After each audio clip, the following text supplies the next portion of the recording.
देश में चल रहा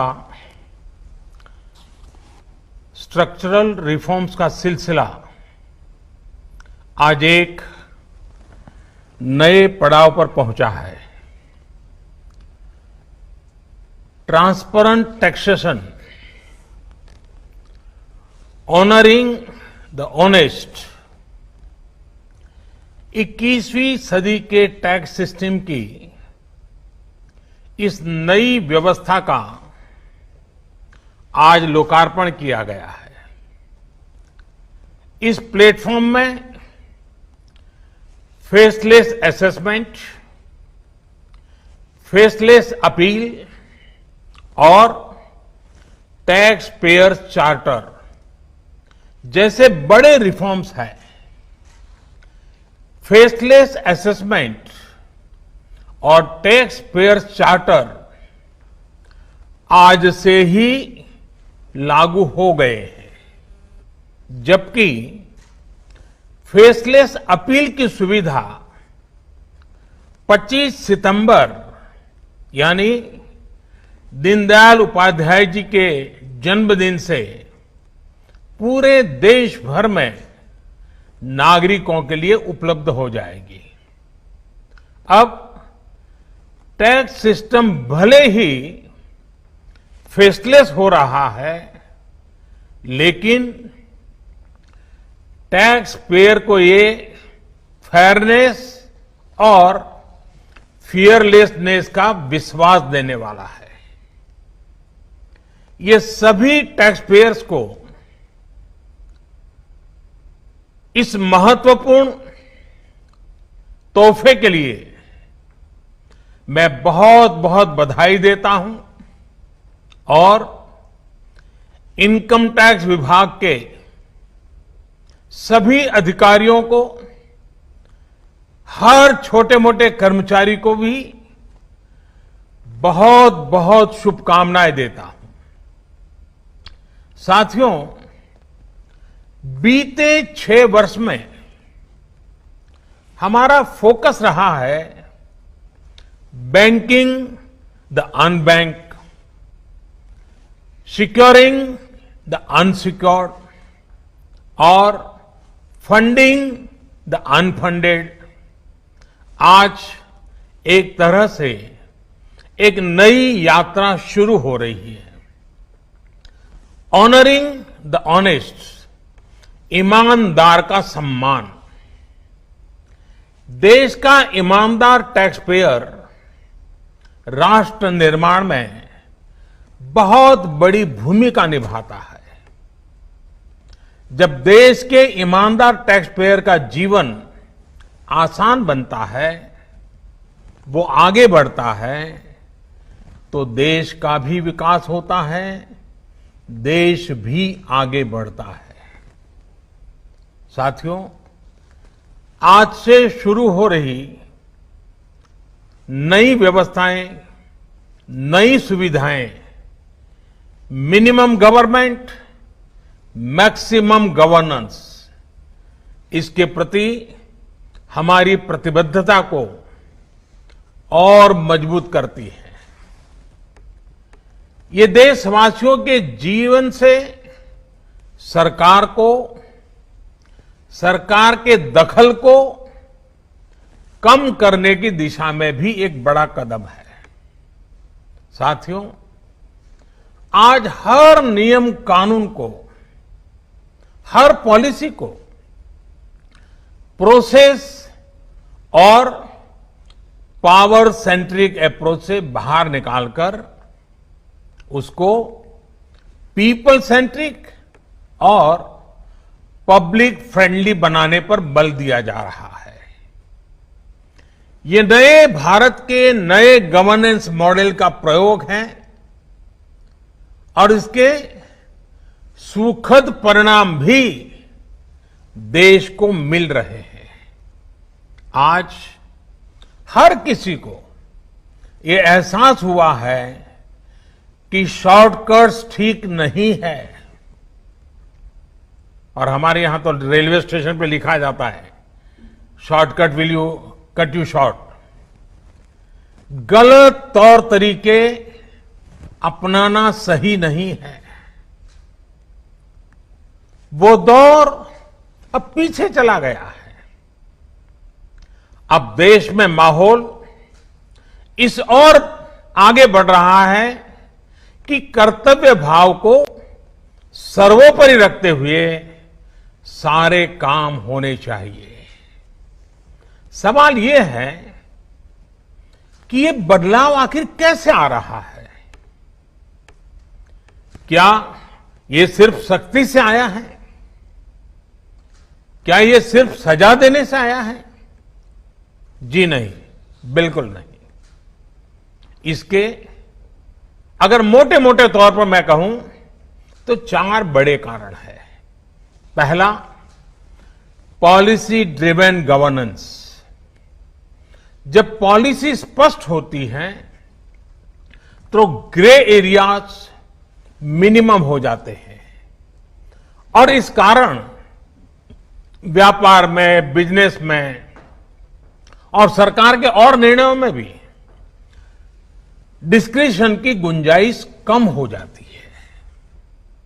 दूसरा, सामान्य जन की ईमानदारी पर विश्वास।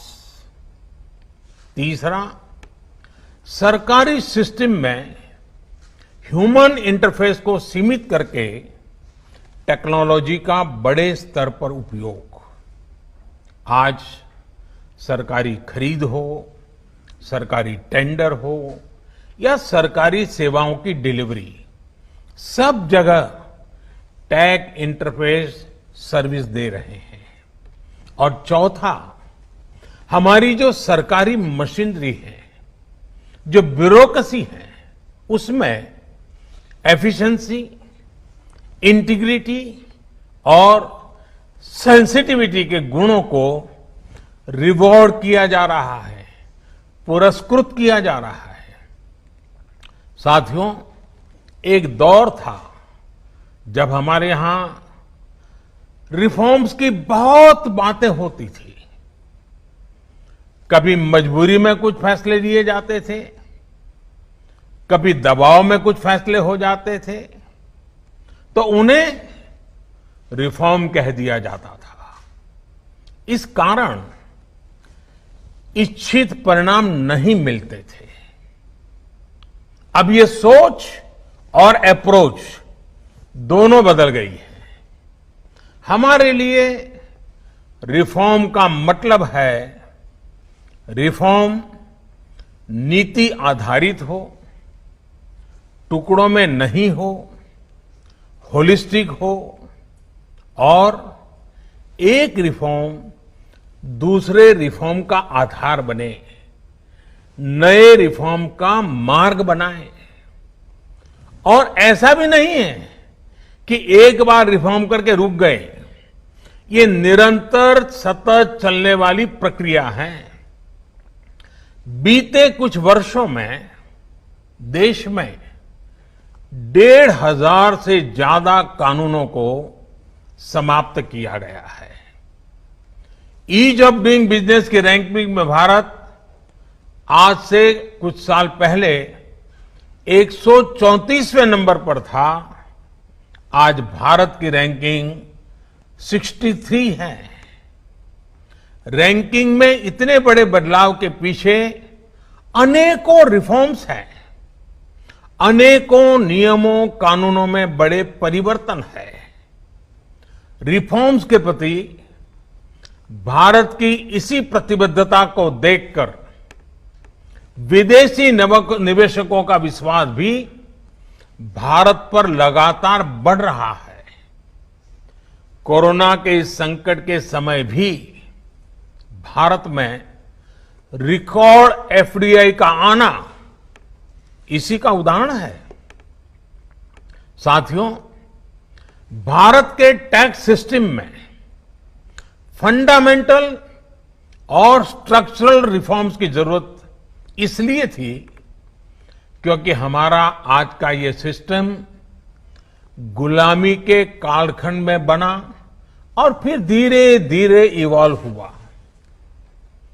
आजादी के बाद इसमें यहां वहां थोड़े बहुत परिवर्तन किए गए, लेकिन लार्जली सिस्टम का कैरेक्टर, उसकी चाल चलन वही रहा। परिणाम यह हुआ कि जो टैक्स पेयर राष्ट्र निर्माण का एक मजबूत पिलर है, जो देश को गरीबी से बाहर निकालने के लिए योगदान दे रहा है, उसको कटघरे में खड़ा किया जाने लगा। इनकम टैक्स का नोटिस फरमान की तरह बन गया। देश के साथ छल करने वाले कुछ मुट्ठी भर लोगों की पहचान के लिए बहुत से लोगों को अनावश्यक परेशानी से गुजरना पड़ा। कहां तो टैक्स देने वालों की संख्या में गर्व के साथ विस्तार होना चाहिए था और कहां गठजोड़ की, साठगांठ की व्यवस्था बन गई। इस विसंगति के बीच ब्लैक और व्हाइट का उद्योग भी फलता फूलता गया। इस व्यवस्था ने ईमानदारी से व्यापार कारोबार करने वालों को, रोजगार देने वालों को और देश की युवा शक्ति की आकांक्षाओं को प्रोत्साहित करने के बजाय कुचलने का काम किया। साथियों, जहां कॉम्प्लेक्सिटी होती है, वहां कंप्लायंस भी मुश्किल होता है। कम से कम कानून हो, जो कानून हो वो बहुत स्पष्ट हो, तो टैक्स पेयर भी खुश रहता है और देश खुशहाल होता है।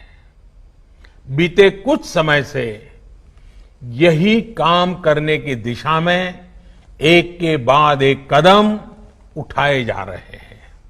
अब जैसे दर्जनों टैक्सेस की जगह जीएसटी आ गया, रिटर्न से लेकर रिफंड की व्यवस्था को पूरी तरह से ऑनलाइन किया गया। जो नया स्लैब सिस्टम आया है, उसमें बेवजह के कागजों और दस्तावेजों को जुटाने की मजबूरी से मुक्ति मिल गई है। यही नहीं, पहले 10 लाख रुपए से ऊपर के विवादों को लेकर सरकार हाई कोर्ट और सुप्रीम कोर्ट पहुंच जाती थी। अब हाई कोर्ट में 1 करोड़ रुपए तक के और सुप्रीम कोर्ट में 2 करोड़ रुपए तक के केस की सीमा तय की गई है। विवाद से विश्वास जैसी योजना से कोशिश ये है कि ज्यादातर मामले कोर्ट से बाहर ही सुलझ जाए। इसी का नतीजा है कि बहुत कम समय में ही करीब 3 लाख मामलों को सुलझाया जा चुका है। साथियों, प्रक्रियाओं की जटिलताओं के साथ साथ देश में टैक्स भी कम किया गया है। 5 लाख रुपए की आय पर अब टैक्स 0 है। बाकी स्लैब में भी टैक्स कम हुआ है। कॉरपोरेट टैक्स के मामले में हम दुनिया में सबसे कम टैक्स लेने वाले देशों में से एक हैं। साथियों, कोशिश ये है कि हमारी टैक्स प्रणाली सीमलेस हो, पेनलेस हो, फेसलेस हो। सीमलेस यानी टैक्स एडमिनिस्ट्रेशन हर टैक्स पेयर को उलझाने के बजाय समस्या को सुलझाने के लिए काम करे। पेनलेस यानी टेक्नोलॉजी से लेकर रूल्स तक सब कुछ सिंपल हो। फेसलेस यानी टैक्स पेयर कौन है और टैक्स ऑफिसर कौन है, इससे मतलब ही नहीं होना चाहिए। आज से लागू होने वाले ये रिफॉर्म्स इसी सोच को आगे बढ़ाने वाले हैं। साथियों, अभी तक तो होता यह है कि जिस शहर में हम रहते हैं, उसी शहर का टैक्स डिपार्टमेंट हमारी टैक्स से जुड़ी सभी बातों को हैंडल करता है। स्क्रूटिनी हो, नोटिस हो, सर्वे हो या फिर जब्ती हो, इसमें उसी शहर के इनकम टैक्स डिपार्टमेंट की आयकर अधिकारी की मुख्य भूमिका रहती है। अब ये भूमिका एक प्रकार से खत्म हो गई है। अब इसको टेक्नोलॉजी की मदद से बदल दिया गया है। अब स्क्रूटिनी के मामलों को देश के किसी भी क्षेत्र में किसी भी अधिकारी के पास रैंडम तरीके से आवंटित किया जाएगा। अब जैसे मुंबई के किसी टैक्स पेयर का रिटर्न से जुड़ा कोई मामला सामने आता है, तब इसकी छानबीन का जिम्मा मुंबई के अधिकारी के पास नहीं जाएगा, बल्कि संभव है कि वो चेन्नई चला जाए, गुवाहाटी चला जाए, रायपुर चला जाए, अहमदाबाद चला जाए, वो फेसलेस टीम के पास जा सकता है और वहां से भी जो आदेश निकलेगा उसका रिव्यू किसी दूसरे शहर, कहीं जयपुर हो जाएगा, बेंगलुरु हो जाएगा, चेन्नई हो जाएगा, कोची हो जाएगा, वहां की टीम करेगी। अब फेसलेस टीम कौन सी होगी, इसमें कौन होगा, ये भी कंप्यूटर रैंडमली तय करेगा और ये प्रक्रिया भी बार बार उसमें बदलाव होता रहेगा। साथियों, इस सिस्टम से करदाता और इनकम टैक्स दफ्तर को जान पहचान बनाने का, प्रभाव और दबाव का मौका अब जीरो हो गया। सब अपने अपने दायित्व के हिसाब से काम करेंगे। डिपार्टमेंट को इससे लाभ ये होगा कि अनावश्यक मुकदमेबाजी बचेंगे उससे। दूसरा, ट्रांसफर पोस्टिंग में लगने वाली गैर जरूरी ऊर्जा से भी अब राहत मिलेगी। इसी तरह टैक्स से जुड़े मामलों की जांच के साथ साथ अपील भी अब फेसलेस होगी। साथियों, इस एक महत्वपूर्ण रिफॉर्म के साथ साथ आज भारत एक बहुत महत्वपूर्ण कदम उठा रहा है और वो है टैक्स पेयर चार्टर। ये टैक्स पेयर चार्टर भी देश की विकास यात्रा में बहुत बड़ा कदम है और टैक्स पेयर के लिए अधिकार और कर्तव्य दोनों को संतुलित करने का और सरकार की जिम्मेवारी पक्की करने का ये बहुत अहम कदम है। टैक्स पेयर को इस तरह का सम्मान और सुरक्षा देने वाले दुनिया में बहुत कम देश है, गिने चुने देश हैं। लेकिन अब भारत भी इस महत्वपूर्ण कदम की ओर अपने आप को ले जाकर के उसमें शामिल हो गया है। अब टैक्स पेयर को उचित, विनम्र और तर्क संगत व्यवहार का भरोसा दिया गया है। यानी आयकर विभाग को अब टैक्स पेयर की डिग्निटी का संवेदनशीलता के साथ ध्यान रखना होगा। अब टैक्स पेयर की बात पर विश्वास करना होगा। डिपार्टमेंट उसको बिना किसी आधार के ही शक की नजर से नहीं देख सकता। अगर किसी प्रकार का संदेह है भी तो टैक्स पेयर को अब अपील और समीक्षा का भी अधिकार दिया गया है। साथियों, अधिकार हमेशा दायित्वों के साथ आता है, कर्तव्यों के साथ आते हैं। इस चार्टर में भी टैक्स पेयर से कुछ अपेक्षाएं की गई हैं।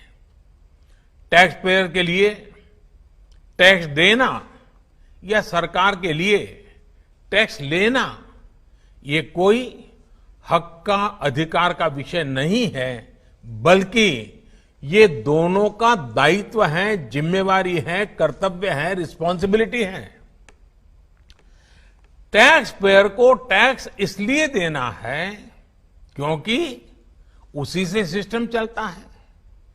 देश की एक बड़ी आबादी के प्रति देश अपना फर्ज निभा सकता है और उज्जवल भविष्य की ओर कदम भी रख सकता है। इसी टैक्स से खुद टैक्स पेयर को भी तरक्की के लिए, प्रगति के लिए बेहतर सुविधाएं और इंफ्रास्ट्रक्चर मिल पाता है। वहीं सरकार का ये दायित्व है कि टैक्स पेयर की पाई पाई का सदुपयोग करे। ऐसे में आज जब करदाताओं को सुविधा और सुरक्षा ये दोनों मिल रही हैं, तो देश भी हर टैक्स पेयर से अपने दायित्वों के प्रति ज्यादा जागरूक रहने की अपेक्षा करता है। साथियों, देशवासियों पर भरोसा, इस सोच का प्रभाव कैसे जमीनी पर नजर आता है, ये समझना भी बहुत जरूरी है। वर्ष 2012-13 में जितने टैक्स रिटर्न होते थे उसमें से 0.94% की स्क्रूटनी होती थी। वर्ष 2018-19 में ये आंकड़ा घटकर 0.26% पर आ गया है। यानी केस की स्क्रूटनी करीब करीब 1/4 हो गई है, 4 गुना कम हुई है। स्क्रूटनी का 4 गुना कम होना अपने आप में बता रहा है कि बदलाव कितना व्यापक है। साथियों, बीते 6 वर्षों में भारत ने टैक्स एडमिनिस्ट्रेशन में गवर्नेंस का एक नया मॉडल विकसित होते देखा है। We have decrease complexity, decrease taxes, decrease litigation, increase transparency, increase tax compliance, increase trust on the tax payer. साथियों, इन सारे प्रयासों के बीच बीते 6-7 साल में इनकम टैक्स रिटर्न भरने वालों की संख्या में करीब 2.5 करोड़ की वृद्धि हुई है। ये वृद्धि तो बहुत बड़ी है, लेकिन इस बात का हम इनकार नहीं कर सकते हैं कि इसके बावजूद भी 130 करोड़ के देश में ये बहुत कम है, बहुत कम है। इतने बड़े देश में सिर्फ 130 करोड़ में से 1.5 करोड़ साथी ही इनकम टैक्स जमा करते हैं। 130 करोड़ में 1.5 करोड़। मैं आज देशवासियों से भी आग्रह करूंगा, जो सक्षम है उनको भी आग्रह करूंगा, भिन्न भिन्न करके व्यापार उद्योग के संगठन चलाते हैं उनको भी आग्रह करूंगा। इस पर हम सबको चिंतन करने की जरूरत है। देश को आत्मचिंतन करना होगा और ये हमारा आत्मचिंतन ही आत्मनिर्भर भारत के लिए आवश्यक है, अनिवार्य है। और ये जिम्मेदारी सिर्फ टैक्स डिपार्टमेंट की नहीं है, ये जिम्मेवारी हर हिंदुस्तानी की है, हर भारतीय की है जो टैक्स देने में सक्षम है, लेकिन अभी वो टैक्स नेट में नहीं है। वो स्वप्रेरणा से अपने आत्मा को पूछे, आगे आए। और अभी 2 दिन के बाद 15 अगस्त है। आजादी के लिए मरने मिटने वालों को जरा याद कीजिए। आपको लगेगा हां, मुझे भी कुछ न कुछ देना चाहिए।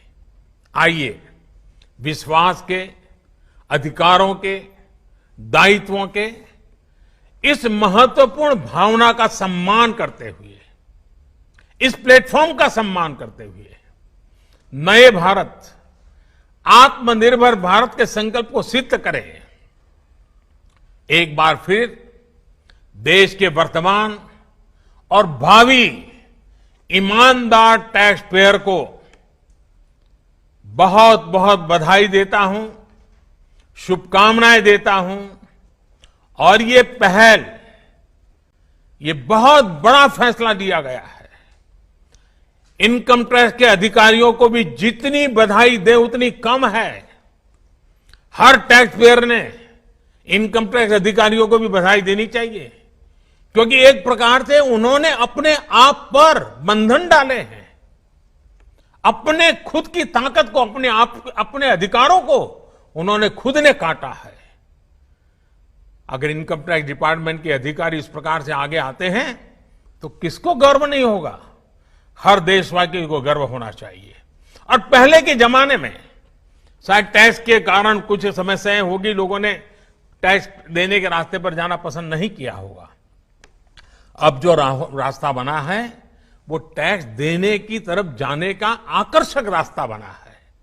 और इसलिए आइए भव्य भारत के निर्माण के लिए इस व्यवस्था का लाभ भी उठाएं और इस व्यवस्था को जोड़ने के लिए आगे भी आए। मैं फिर एक बार आप सबका बहुत बहुत धन्यवाद करता हूं, अनेक अनेक शुभकामनाएं देता हूं। निर्मला जी और उनकी पूरी टीम को भी मैं बहुत धन्यवाद करता हूं कि एक के बाद एक देश के उज्जवल भविष्य के लिए लंबे अरसे तक प्रभाव पैदा करने वाले अनेक सकारात्मक निर्णयों का नेतृत्व कर रहे हैं। मैं फिर एक बार सबको बधाई देता हूं, सबका धन्यवाद करता हूं।